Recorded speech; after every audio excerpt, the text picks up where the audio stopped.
इस कार्यक्रम के प्रायोजक हैं कृषि मंत्रालय, भारत सरकार।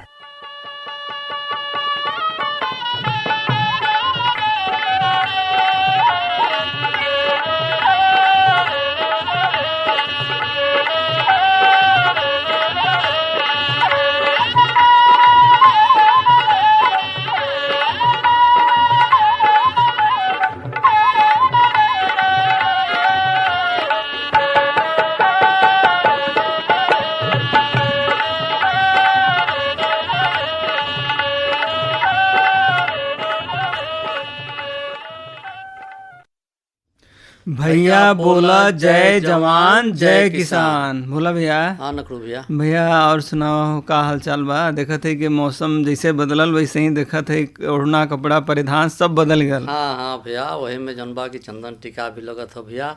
और सबसे महत्वपूर्ण आज जौन मिठाई उठाई वाला जौन चल रहा हो भैया, जौन होली के त्योहार भैया हर तरह देखा खुशहाली का माहौल बा, वातावरण बा। बिल्कुल उनमें सब कोई सम्मिलित बा।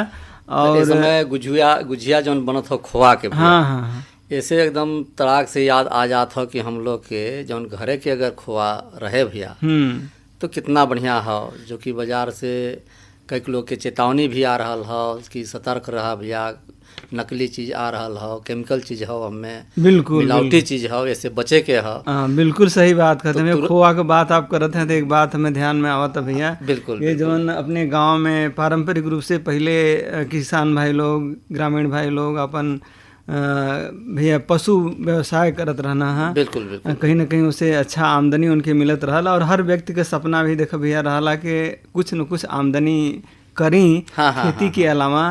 तो डेयरी व्यवसाय एक अच्छा व्यवसाय हो सकला भैया आज के समय में। काहे से हर जगह दूध का मांग बा, हर जगह दूध से बनल जौन उत्पाद बा ओकर मांग बा। तो जितना शुद्धता और जितना उमें अच्छा अपन गुणवत्ता रही उतने भैया जौन ग्राहक बनिए वो विश्वास करिए और आपका जौन उत्पाद रही ओकर मांग ज़्यादा रही और आपके लाभ मिली भैया। तो हमन एक तरह से पशुपालन के जौन आधुनिक तकनीक बा ओकर प्रयोग कोई का अच्छे से अच्छा जौन नस्ल बा, अच्छा से अच्छा जौन प्रजाति बा भैया गाय का या भैंस का, ओकर पालन करके अच्छा उत्पादन कर सकेला भैया। और साथ साथ हमें तरह तरह के जौन बाकी रोजगार के भी संभावना है। स्वरोजगार में तो आप बताए दिलन कि अगर जौन बाकी दूध बेचे, दही बेचे, चाहे तो खोआ पनीर जौन भी बिके, ये तो स्वरोजगार हो ही गई। लेकिन अगर जो बृहद रूप में डेयरी फार्म कर रहा हूँ तो उनके खातिर डेयरी तकनीकी विशेषज्ञ के भी जरूरत पड़ला। उनमें भी आदमी शामिल हो सकला, डेयरी फार्म मैनेजर भी हो सकला, तकनीकी सहायता और फील्ड वर्कर भी चाहला है। बिल्कुल हर मवेशिन के कहीं न कहीं दुख तकलीफ होला, बीमारी को होखला, उनकर इलाज भी करब जरूरी रहला। ऐसे जौन बाकी फील्ड वर्कर की जरूरत होइबे करला।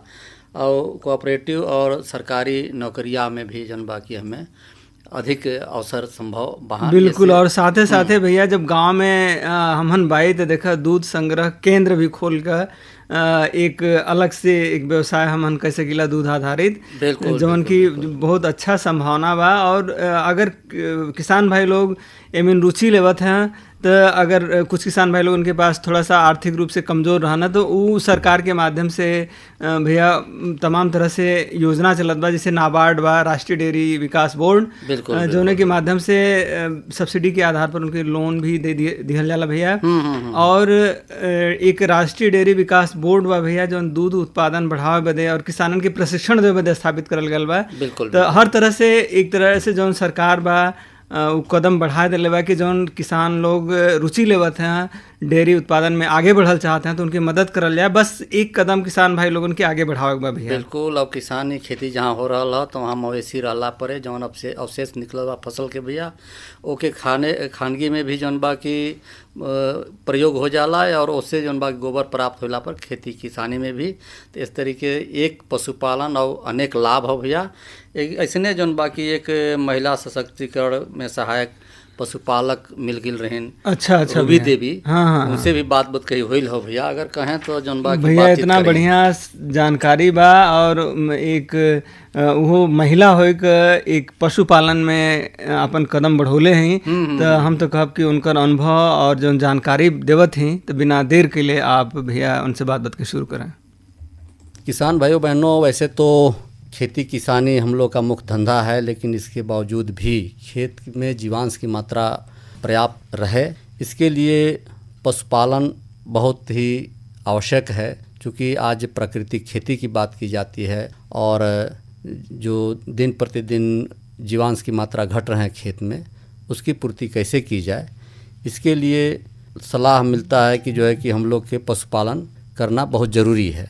आज इन्हीं विषयों पर, इसके अतिरिक्त भी पशुपालन से कौन कौन से हम लाभ ले सकते हैं, इस पर बातचीत करने के लिए सोनभद्र जनपद अंतर्गत दुधी ब्लॉक के डुमरडीहा से रूबी देवी जी स्टूडियो में आई हैं। इनका स्टूडियो में बहुत बहुत स्वागत है। रूबी देवी जी, ये जो आज खेती करने के लिए जो तमाम युक्तियां अपनाई जा रही है और रासायनिक खाद उर्वरक के प्रयोग से धरती बीमार हो रहे हैं, इसके लिए लोगों का कहना है कि पशुपालन यदि की जाए तो उससे सीधे सीधे पशुओं से लाभ ली जा सकती है और साथ साथ उनके जो गोबर इत्यादि हो रहे हैं, मूत्र इत्यादि हो रहे हैं, उससे जीवांश की मात्रा बढ़ेगी। तो क्या आपने पशुपालन कुछ किया है? सभी श्रोता भाइयों को मेरा नमस्कार।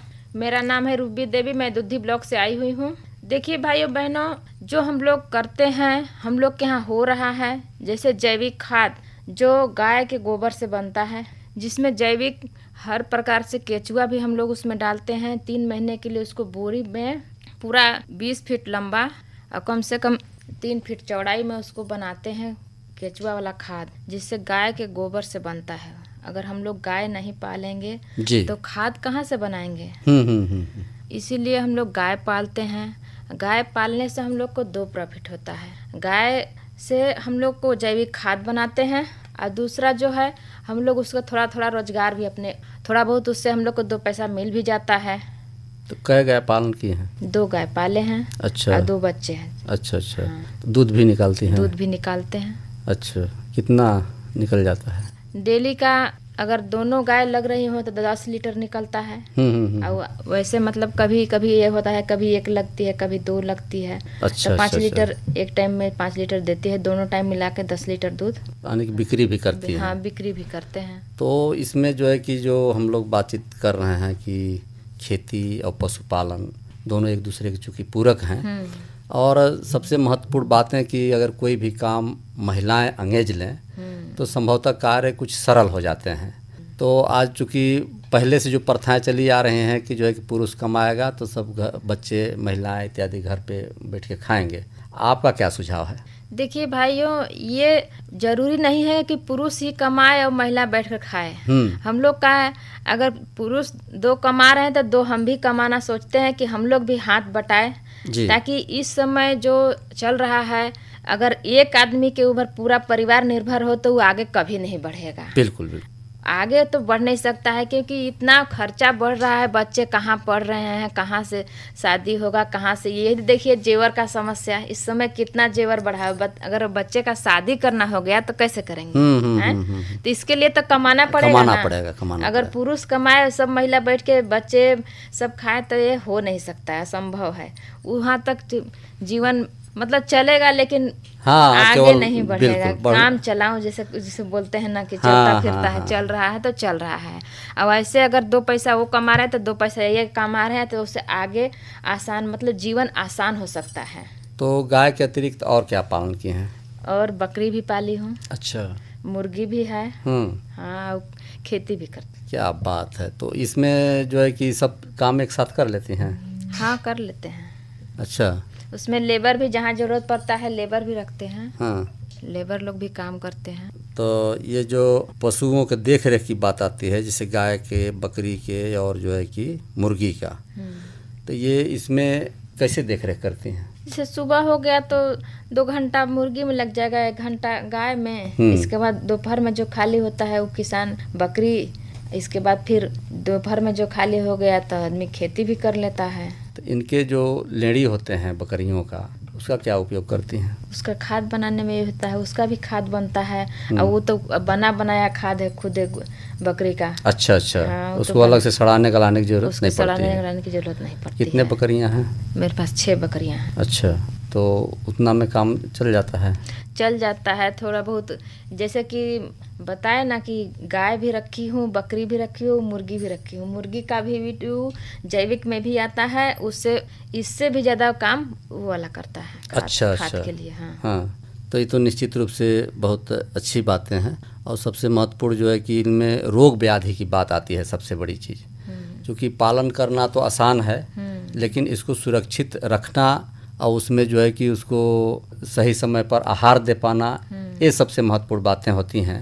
तो गाय की देखरेख कैसे करती हैं? पशु सेट बनाए हैं, उस तरह अच्छी से साफ सफाई होता है। मैं 6 महीने में टीका भी करवाती हूँ। जैसे डॉक्टर लोग, हाँ, खून पक्का मुँह पक्का का जो टीका लगता है, उसे टीका भी लगता है ताकि कोई बीमारी न आए। उससे पहले ही, मतलब बीमारी लगने से पहले ही उसका इलाज हो जाता है। अच्छा। उस पे सेट बना के रखी हूँ कि गंदगी न फैले। उसे सुबह शाम धुलाई होता है। गाय को भी अच्छी तरह से नहलाया जाता है। साफ सुथरा रहने से बीमारी कम लगता है। जितने कचरा में रहेंगे उतना ही बीमारी लगता है। ये सबसे महत्वपूर्ण बातें हैं। सबसे महत्वपूर्ण बातें हैं कि उसको मतलब सफाई जरूरी है। कोई भी चीज करिए, उसको अगर सफाई ना हो तो कुछ भी नहीं, उसमें ज्यादातर बीमारी लगते हैं और पूंजी डूबने का संभावना ज्यादा होता है। और आहार में क्या देती हैं? उसको आहार में पशु आहार होता है, और जो सरसों की खल्ली होती है। अच्छा। हाँ, तीसी वाली खल्ली जो होती है, सरसों की खल्ली होती है। और पशु आहार जो मिलता है मार्केट से, उसको देते हैं। और घर में जो जौ, गेहूँ, हम लोग बाजरा जो उगाते हैं, उसको भी मतलब दरिया के रूप में उसको भी इस्तेमाल करते हैं। उससे ज़्यादा मतलब दूध ज़्यादा आता है पिलाने से। अच्छा। क्योंकि बकरियों में जो है कि अधिकतर देखते हैं कि कभी वो बीमारी हो जाती है, खसरा वाला, तो खौरा वाला टीका लगता है। और कभी उनके नाक भी चलने लगते हैं। इस सब का कैसे अनुमान लगाती हैं या और कैसे देखरेख करती हैं? जैसे बकरियों को कुछ भी होने से पहले ना थोड़ा बहुत छींकने लगती हैं। आवाज़ उन लोग का बदल जाता है। अच्छा। अगर ठंडी का समय है तो उन लोग का आवाज़ धीरे धीरे चेंज पता चलने लगता है कि हाँ मतलब बीमारी आ रहा है। उससे पहले ही उसको दवा, जैसे कि हम लोग रखते हैं तो उससे पहले उसका इलाज के लिए भी दवाई रखते हैं। ये ना कि मतलब बीमारी होने के बाद उसको जाएंगे तो ज़्यादातर बीमारियां बढ़ जाती हैं। वैसे उससे पहले ही हम लोग उसका दवा ला के घर पे रख देते हैं। मतलब सबसे महत्वपूर्ण समय समय पर अगर टीका लग जाए समय से टीका तो बहुत सारे बीमारियों को होने से पहले बचाया जा सकता है। और रोग लगने के बाद जो है कि थोड़ा नुकसान हो सकते हैं। और मुर्गी भी हैं? हाँ, मेरे पास मुर्गी भी है। तो जैसे पशुओं में जैसे गाय है, तो गाय के लिए तो जो है कि उसका कान मुड़ी गिर जाएगा तो पता चलेगा कि बीमार है। हाँ, कान पकड़िए तो उसमें बुखार रहता है। तो उसी प्रकार बकरी का भी है कि उसका भी। लेकिन मुर्गी का कैसे पहचान करती हैं? मुर्गी का पहचान ऐसे करते, जैसे बताए ना कि जब मुर्गी, उसमें जो रूम उसका बना रहता है, उसका शेड बनता है मुर्गी का, उस शेड में आप जाएंगे तो उसका आवाज ही बताएगा कि मतलब ये लोग हल्का बहुत जैसे बच्चे लोग छींकते हैं ना, उस तरह उसमें आवाज भी आता है। फिर मुर्गी को पकड़ के देखिए तो उसका टेम्परेचर उसी से पता चलता है। उसको अगर हाथ में उठाए तो पता, पंख के नीचे से हाथ लगाए तो उसमें पता चलता है कि इसको बुखार भी है। अच्छा। हाँ, उस तरह वो खुद उसमें पता चलता है कि मतलब अभी इसको बुखार हो गया है, सर्दी जुकाम हुआ था, हल्का हल्का उसका आवाज, उसका भी आवाज चेंज होता है। अगर सही रहेंगी तो चू चू चू चू चू बढ़िया आवाज करती हैं। अच्छा। जब उनका आवाज बदल जाएगा तो सोचिए इन लोग को थोड़ा थोड़ा जुकाम आ रहा है, और जुकाम आएगा तो वो पूरा टेम्परेचर बुखार हो जाएगा उन लोग को। हाँ, तो उसका कैसे इलाज करती हैं? उसके लिए पैरासीटामोल डोलो होता है 650 mg का, उसको रखती हूँ। और तो कई तरह की दवाइयाँ जो होती है उसको पहले से ही पर्याप्त, मतलब उन लोग का एंटीबायोटिक रहता है, वो सब पहले से ही उपलब्ध रखती हूँ। अच्छा। थोड़ा जैसे ही पता चला, हल्का हल्का पता चला, उससे पहले उसको दवाई दे देना। हाँ, नहीं तो मतलब अगर आहार के साथ। हाँ, आहार के नहीं, पानी के साथ। उसका डब्बा रहता है पानी वाला, उसे पानी में मिला करके और मात्रा लगा करके, मतलब जिस पोजीशन में वो छोटा भी रहते हैं बड़ा भी रहते हैं, वजन के अनुसार उन लोग को वेट किया जाता है। इसके बाद उसमें दवाई लगा करके पलटी कर दिया जाता है पानी को, उसमें पानी को पीते हैं। अच्छा। तो कितने मुर्गी डाले हैं? 1200 हैं। तो ये कौन वाला प्रजाति है? ये है वो रंगीन वाला। अच्छा। जो देहात में नहीं होता है। हाँ। लाल हरा काला पीला। अच्छा। तो उससे मुनाफा अच्छा हो जाता है? उससे मुनाफा अच्छा हो जाता है, उसमें मोर्टिलिटी भी कम होता है। और ये जो मुर्गियां होती हैं इसमें एनर्जी ज़्यादा होता है। जैसे वो जो सफ़ेद वाला होता है जिसको ब्रॉयलर बोलते हैं, वो सब एक ही जगह, जैसे कि जो हाइब्रिड की गाय होती हैं उस तरह वो भी होती हैं, और जो ये देहात वाली होती हैं इसमें ज़्यादा एनर्जी होता है, हाँ फरहर रहते हैं, और इसको ना ज़्यादा बीमारियां भी नहीं लगती हैं और ज़्यादा चंचल भी रहते हैं और ज़्यादा दिन तक टिकाऊ भी होते हैं। बिल्कुल बिल्कुल। तो ये मतलब 2-3 तरह के जो है कि पशुपालन आप की हैं, जिससे आपका जो है कि घर गृहस्थी अच्छा से चल पा रहा है। तो चूँकि बहुत श्रोता लोग सुन भी रहे हैं, वे भी करना चाहेंगे, तो चलते चलाते उनसे क्या कुछ कहना चाहेंगी कि मतलब इसमें मेहनत करना पड़ेगा या और उसमें अगर थोड़ा सा ध्यान दें तो अच्छा मुनाफा हो सकता है, क्या राय है? इसमें देखिए भैया लोग कि अगर थोड़ा सा मेहनत करने से मुनाफा ज़्यादा तो होगा, लेकिन पैसा लगाने से पहले इसका नॉलेज ज़रूरी है, क्योंकि कभी कभी पैसा लगा भी देते हैं, अगर मेरे पास उसका नॉलेज नहीं है तो पूरा पूंजी जो रहता है वो बर्बाद हो जाता है। प्रशिक्षण लेना जरूरी है। पहले तो प्रशिक्षण लीजिए, इसके बाद उसमें अपना थोड़ा थोड़ा नॉलेज जैसे जैसे होगा वैसे वैसे बिजनेस को बढ़ाना चाहिए। एक ही बार किसी काम को करने से उसमें ज़्यादातर मतलब मुनाफे नहीं मिलते हैं, घर से भी लागत डूब जाता है कहीं कहीं। तो श्रोताओं देखें, ये जागरूकता सबसे अहम भूमिका है और किसी भी कार्य को करने से पहले प्रशिक्षण बहुत ज़रूरी है।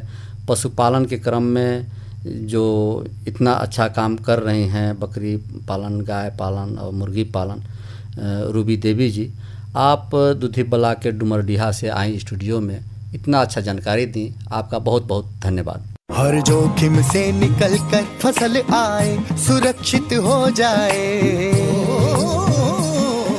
फसल बीमा से हर किसान अब आत्मनिर्भर हो जाए। संकट के समय प्रधानमंत्री फसल बीमा योजना किसानों के लिए वरदान है। अब सूखा पड़े या बाढ़ आ जाए कोई डर नहीं, अब ओले पड़े या कीट पतंगे फसल खा जाए कोई फिक्र नहीं, क्योंकि हमने लिया है प्रधानमंत्री फसल बीमा। बुआई से फसल कटाई तक हर जोखिम का दावा, न्यूनतम प्रीमियम पर अधिकतम भुगतान का वादा। योजना से हर साल जुड़ रहे हैं 5 करोड़ से ज्यादा किसान। अब आपकी है बारी। नजदीकी कृषि कार्यालय, सहकारी समिति, बैंक शाखा, अधिकृत बीमा कंपनी या जन सेवा केंद्र में स्वेच्छा से करा सकते हैं पंजीकरण। फसल बीमा पोर्टल या फसल बीमा ऐप द्वारा भी कराया जा सकता है पंजीकरण। प्रधानमंत्री फसल बीमा योजना, आपकी फसलों का संपूर्ण सुरक्षा कवच। कृषि एवं किसान कल्याण मंत्रालय, भारत सरकार। अरे क्या कर रहा है? इधर इधर इधर, हम बोल रहे हैं तेरे बीजू का। उतला बोल रहा है? पक्षियों से तो हम खेत को बचा लेते हैं, पर इन घातक रसायनों से कैसे बचाएं? मतलब? देख बेटा, तू जो ये अंधाधुंध रसायन मिलाता है ना, मिट्टी की सेहत बिगड़ने लगी है, और जब माटी ही कमजोर पड़ जाएगी तो उपज कैसे सेहतमंद होगी? अरे पहले ऐसा नहीं था, पूछना अपने बड़े बुजुर्गों से, कैसे फसल लहलहाती थी, शुद्धता झलकती थी। हाँ, माटी भी तंदुरुस्त और लोग भी। पहली वाली बात कहा, पर हम तो सब यही डाले हैं। सब नहीं, आज भी लाखों जागरूक किसान परंपरागत विधि से फसल उगा रहे हैं, खर्चा कम और उपज की कीमत भी बेहतर पा रहे हैं। सच है? रे बेटे, एक्सपीरियंस से बता रहे हैं, धूप में बाल सफेद नहीं किए हैं। हाँ। ठीक है भाई, मैं भी आज से जैविक खेती शुरू करूंगा। माटी से प्रेम की परंपरा है, परंपरागत खेती। भोला भैया संदेश रहला, और उससे पहले रूबी देवी से आपको जो बात कही रहल, बड़ी सामयिक रहला और बड़ी अच्छी जानकारी रहल भैया।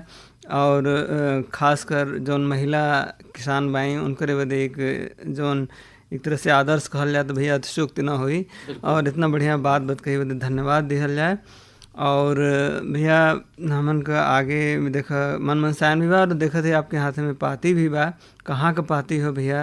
दुधी मंडी के बाजार भाव हो भैया, अजय कुशवाहा भैया भेजले हवन। तो भैया बाँच दो हो तो कुंतल में हो भैया, देखा जौन बाकी आलू रहल 1100 से 1200 रुपये कुंतल, टमाटर 700 से 800 रुपये कुंतल, मटर 1700 से 1800 रुपये कुंतल, और बैगन गोल वाला रहल भैया 2200 से 2500, और लंबा बैगन जौन बाकी 1800 से 2000 रुपये कुंतल।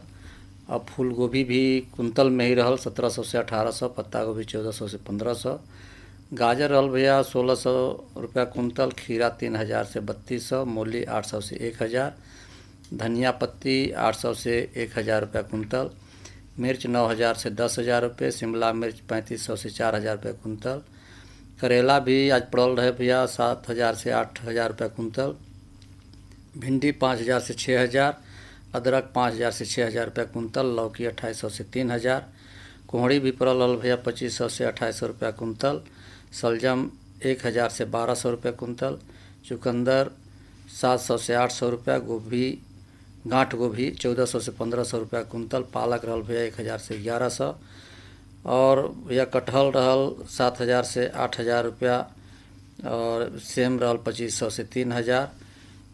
ये तरीके जौन बाकी हरा प्याज भी पड़ल है भैया आज 800 से 1,000 रुपया, हरा लहसुन 2,000 से 2,500, चना की जौन गदरी है 1,500 से 1,600 रुपया कुंतल, पका पपीता 2,500 से 3,000, और बीन्स रहल 3,000 से 3,500 रुपया कुंतल, नींबू 600 से 700 रुपया सैकड़ा, और ब्रोकली रहल भैया 1,800 से 2,000 रुपया सैकड़ा। ये रहल दूधी मंडी के बाजार भाव।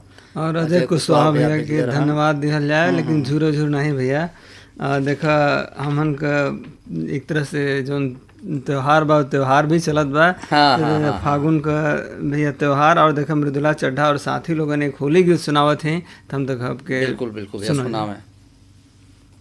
आज बीरज में होरी रे रसिया, आज बीरज में होरी रे रसिया, होरी रे रसिया बरजोरी रे रसिया, होरी रे रसिया बरजोरी रे रसिया, आज बीरज में होरी रे रसिया रामा, आज बीरज में होरी रे रसिया।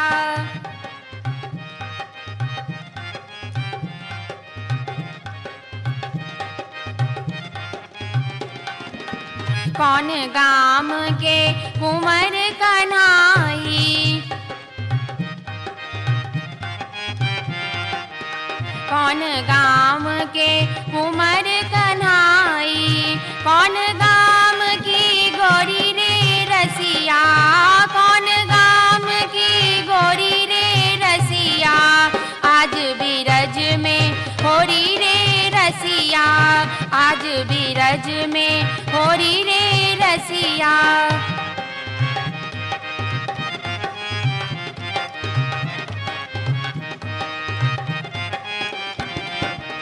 नंद गाम के कुंवर कन्हाई, नंद गाम के कुंवर कन्हाई, बरसाने की गोरी रे रसिया, बरसाने की गोरी रे रसिया, आज बीरज में होरी रे रसिया, आज बीरज में होरी रे रसिया, होरी रे रसिया बरजोरी रे रसिया, होरी रे रसिया बरजोरी रे रसिया, आज बीरज में होरी रे रसिया, आज बीरज में होरी रे रसिया।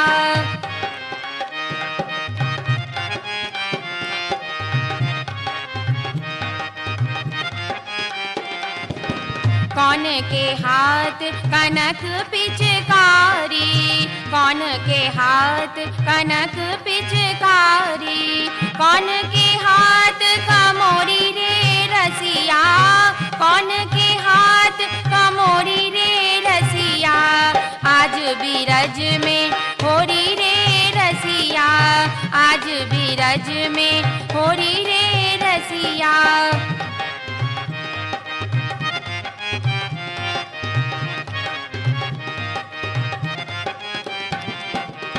कान्हा के हाथ कनक पिचकारी, कान्हा के हाथ कनक पिचकारी, राधे के हाथ कमोरी रे रसिया, राधे के हाथ कमोरी रे रसिया, आज बीरज में होरी रे रसिया, आज बीरज में होरी रे रसिया।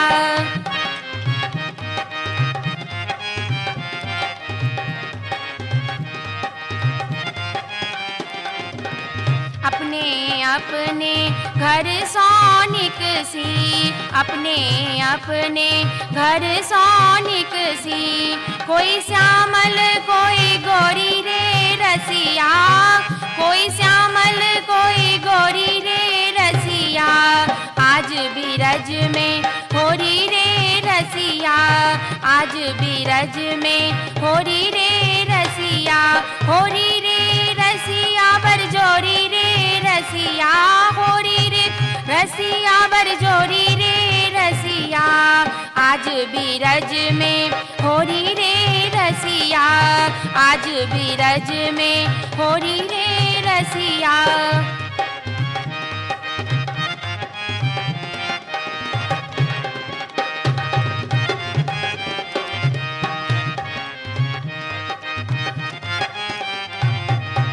कौन गाम के कुंवर कन्हाई, कौन गाम के कुंवर कन्हाई, कौन गाम की गोरी रे रसिया, कौन गाम की गोरी रे रसिया, आज बीरज में होरी रे रसिया रामा, आज बीरज में होरी रे रसिया, होरी रे रसिया बरजोरी रे रसिया, होरी रे रसिया बरजोरी रे रसिया, आज बीरज में होरी रे रसिया, आज बीरज में होरी रे रसिया, आज बीरज में होरी रे रसिया। आज बीरज में होली रसिया। मृदुला चड्ढा और साथी लोगन के भैया ये होली गीत रहल, कितना बढ़िया रहल भैया। और जब होली आवला भैया तो अपने आप ऐसा वातावरण और चारों तरफ का रंग बिरंग जो चीज़ बा देखले के बाद ऐसा मन होला कि कुछ ऐसा संगीत और ऐसा धुन सुनल जाए जिससे मन प्रसन्नचित हो जा रहा है। तो एक भैया होली के जो धुन बा बिना सुनले चैन नहीं पड़ा भैया। तो लेकिन भैया कुछ लोग ऐसा हुड़दंगाई कर दिला है हमें होली के समय में।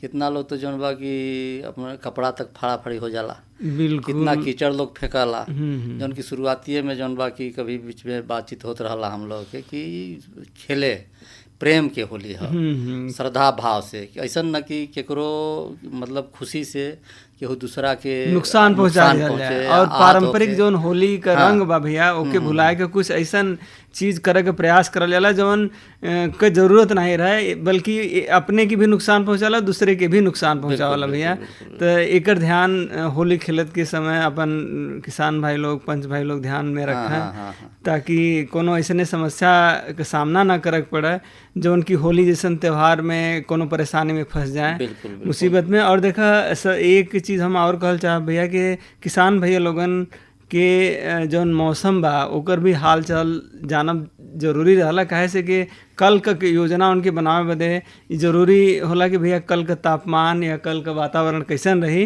तो देखा भैया अधिकतम काली का तापमान मतलब आजू का तापमान रहल भैया 32 डिग्री सेल्सियस और न्यूनतम 17 डिग्री सेल्सियस रहल भैया। और काल्हि के जौन तापमान रही भैया वो अधिकतम 33 डिग्री सेल्सियस और न्यूनतम 18 डिग्री सेल्सियस रही। एकरे हिसाब से भैया किसान भाई लोगन अपन योजना और जौन भी काम धाम बा ओकर योजना बनावे। और जौन हम लोग बातचीत कर रहे थे भैया होली के, तो होली के तो समय अब आज आई गई हो। इसने में जौन बा कि पहले से जौन शुरुआत रहल होली के तो हर मौसम में जैसे ये समय जौन बा कि अनाज तैयार होके फिट होते रहे तो ये हवन करके जौन बाकी होली में कि जौन बाकी आज से अनाज काटब शुरू हो गई तो ये जितना पक जाए ओके जौन बाकी प्रकृति खेती की बात हो। अब तो जब मन जाए तबे बोआ जात हो भैया तो देर में वही तो बातें अलग हो। बिल्कुल बिल्कुल। तो ये तरीके से जौन बाकी के अनुसार से देख रेख करके अपन खेती की कटवाई भी हो और साथ साथ जौन बाकी जौन गेहूँ के बाल झोल ले हुई आदमी समत में कुछ आज भी करी हैं लोग। तो लेकिन खुशी खुशहाली के साथ होली होके हुड़दंग ना है। बिल्कुल। तो घड़ी की सुई भी इशारा करत हो भैया कार्यक्रम समेटल जाए। फिर अगले कार्यक्रम में मुलाकात हुई बात हुई, तब तक के लिए विदा लिया जाए। तो भैया बोला जय जवान जय किसान।